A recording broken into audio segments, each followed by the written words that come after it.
அனைவருக்கும் வணக்கம். ஒரு அன்பர் இந்த கேள்வியை கேட்டிருக்கார்.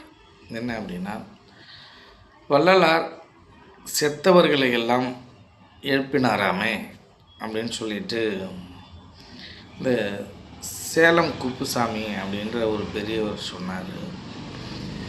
அதை பற்றிய உங்களுடைய கருத்து என்ன அப்படின்னு சொல்லிட்டு கேட்டிருக்காரு. இப்போ நம்ம அதை பற்றி பார்ப்போம். இப்போ செத்தவர்களை எல்லாம் எழுப்புறதுங்கிறது ஒரு சாதாரண விஷயம் அல்ல. எப்பொழுதுமே இயற்கைக்கு புறம்பான விஷயங்களை, இயற்கைக்கு விரோதமான விஷயங்களை மகான்களும் சித்தர்களும் தலையிடுவதில்லை, செய்வதில்லை. இயற்கையோடு இயற்கையாகவே அவர்கள் போவது வழக்கம். அப்பொழுது ஒருவருக்கு மரணம் ஏற்பட்டுவிட்டால் அது இயற்கையானது.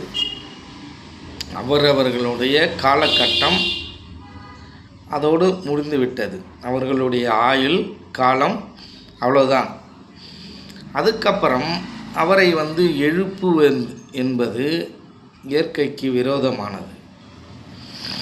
அந்த மாதிரி செயல்களை எல்லாம் மகான்களும் சித்தர்களும் செய்ய மாட்டார்கள் அப்படிங்கிறத நம்ம தெளிவாக புரிஞ்சுக்கணும். இது எல்லாம் மிகைப்படுத்தி சொல்வது, இதெல்லாம் கட்டுக்கதைகள். இந்த நூலில் என்ன இருக்குது அப்படின்னா, செத்தோரெல்லாம் எழுவார் அப்படின்னு இருக்கு. செத்தவங்கெல்லாம் எழுவாங்க அப்படின்னு சொல்லியிருக்காரு. யார் எழுவாங்க? யாரை எழுப்ப முடியும் அப்படின்னால், ஒருத்தவங்க தூங்குறாங்க. தூங்கிக்கிட்டு இருக்கிறவங்கள நம்மளால் எழுப்ப முடியும். செத்தவங்களை போய் நம்மளால் எழுப்ப முடியுமா? தூக்கமும் உங்களுக்கு இறப்பும் ஒன்றை போல் தான் இருக்கும். ஆனால் தூக்கத்தில் ஜீவன் இருக்கும், உயிர் இருக்கும். மரணத்தில் உயிர் இருக்காது, எந்த விதமான அசைவும் இருக்காது.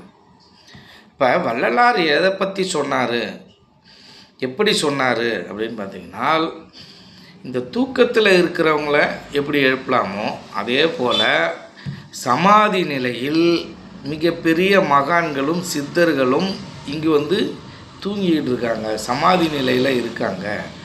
அப்படி சமாதி நிலையில் இருப்பவர்களை தான் எழுப்ப முடியும் என்று வள்ளலார் கூறியிருக்கிறாரே தவிர செத்தவரை அவர் எழுப்பியதில்லை என்று